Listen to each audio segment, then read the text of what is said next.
My name is Gabriella W, and I have been selling Manhattan real estate for the last 20 years. I grew up in Budapest, Hungary, and I will never forget, as a little girl, I would always get this wonderful chill when I would look at a picture of Manhattan, which, by the way, has never went away. Even today, if I go on an airplane and I look down, I get the same feeling that I'm living in the middle of the world, in a mystical place where people from all over the world live in relative harmony.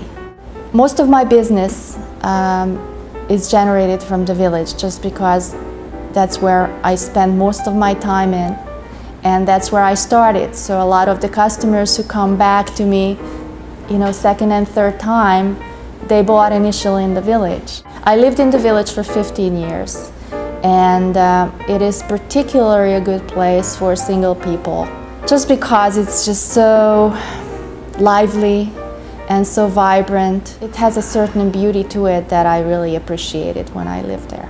I'm a business professional, but I never forget the emotional part of this real estate transactions. I feel that the greatest accomplishment that I have in this business is that people come back to me time and time again. They keep in touch with me, and many, many years later they remember little details of us working together that made a difference.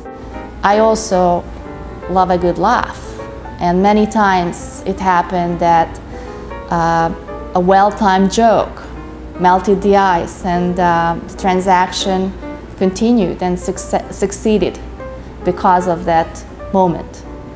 I had my fair share of funny situations, but the most endearing to me is that I met my husband through the real estate.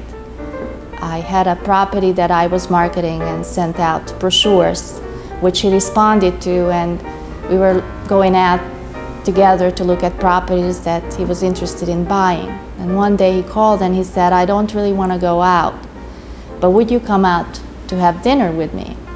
And I said, "I don't like to mix business with pleasure."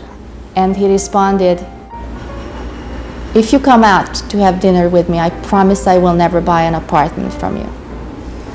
And so, exactly 12 years ago today, we got married, and since then we have a wonderful family.